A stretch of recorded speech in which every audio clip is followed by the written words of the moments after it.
Shalom, selamat berjumpa kembali melalui program Renungan Pagi di kanal YouTube GKE Banjarbaru bersama dengan saya, Pendeta Ivon Dwi Apriana. Bagian dari firman Tuhan bagi kita pada hari ini dari Ezra pasal 6 ayat yang pertama sampai ayatnya yang ke-12.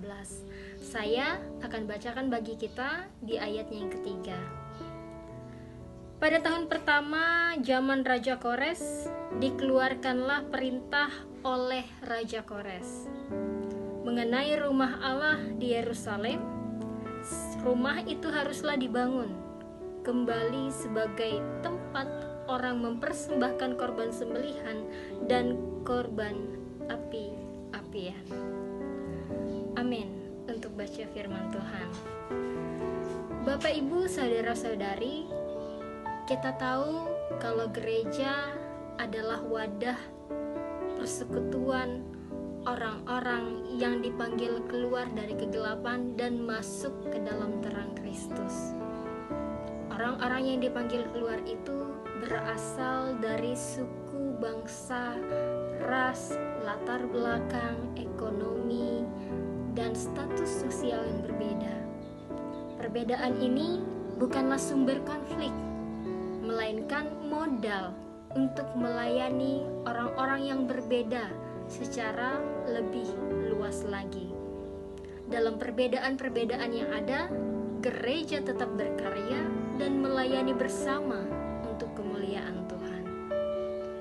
Sebuah piagam berisikan perintah terdapat di dalam Ezra pasal 6 ayat yang pertama sampai ayat yang ke-12. Piagam yang berisikan perintah untuk membangun kembali rumah Allah di Yerusalem dan serta mengembalikan segala perlengkapan emas perak yang sempat diambil oleh Nebukadnezar, dikembalikan ke tempat semula, ditaruh di rumah Allah. Dan piagam itu dikeluarkan oleh Raja Kores. Dia bukan seorang Yahudi. Raja Darius yang punya nazar, bila dia akan naik tahta, dia mengeluarkan perintah kepada bupati dan pejabat daerah seberang Sungai Efrat, yaitu agar para pejabat, bupati, pejabat daerah setempat tidak menghambat pembangunan tersebut. Bahkan Raja Darius mengharapkan, memerintahkan agar mereka turut menolong dalam pembiayaan pembangunan, bahkan juga menyiapkan korban yang diperlukan untuk ibadah.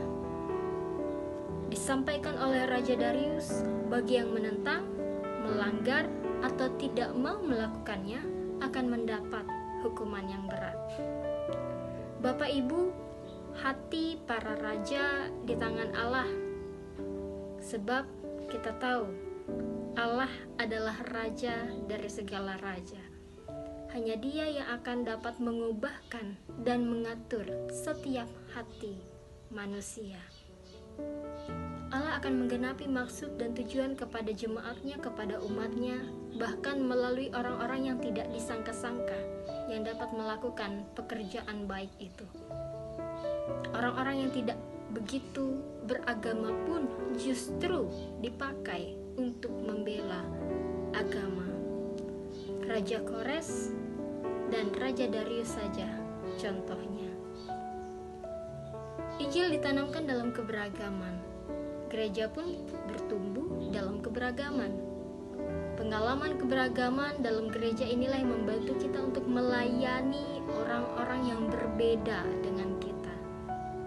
Dan kiranya kita sebagai anggota gereja juga dapat meneruskan warisan berharga itu untuk hidup dalam keberagaman dan menjadi saksi Allah. Tuhan menyertai memberkati kita dengan firman-Nya. Amin. Mari kita berdoa. Ya Tuhan, kami berterima kasih kami boleh membaca merenungkan Engkau berikan kami keberanian dan tekad yang kuat untuk hidup melayani di tengah perbedaan dan juga keberagaman. Kami ingin terus berkarya dan melayani bagi kemuliaan